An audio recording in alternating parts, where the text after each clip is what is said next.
Welcome to this, your daily 180 Bible study. We certainly do appreciate you being part of this study. We're continuing a study this week on authentic religion. James says in James chapter 1 verse 26, there's such a thing as useless religion, and in verse number 27, there's such a thing as pure and undefiled religion. Well, what's one of the characteristics of authentic religion? Authentic religion recognizes Jesus as the head of the church.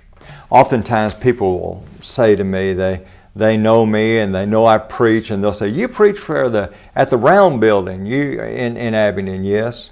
Well, you've got a great church, and sometimes I just listen, but if I have an opportunity to engage in dialogue, I'll say, it's not my church. And I realize we say things like that innocently, but do we understand the church belongs to Jesus? And someone says, "Oh, of course, I understand that." But oftentimes we don't act that way. Listen to Colossians chapter 1, verse 18. Powerful point here being made by the Apostle Paul. "And He, Jesus, is the head of the body, the church, who is the beginning, the firstborn from the dead, that in all things He may have preeminence." Does Jesus have the preeminence in everything that you do, and does He have the preeminence in the church?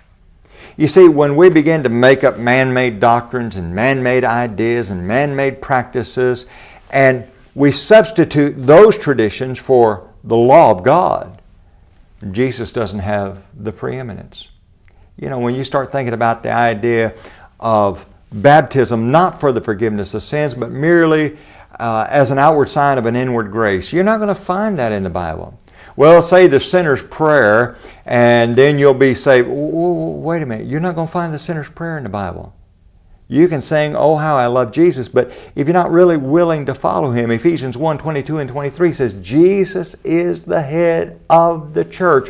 What does that mean to be the head? That means He is the boss. He gets to run the show, call the shots.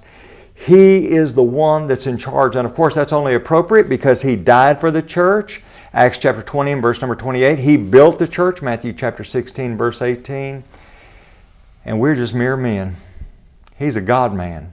John 1 and verse 1. We need to recognize Jesus as the head. Join us again tomorrow for your Daily 180.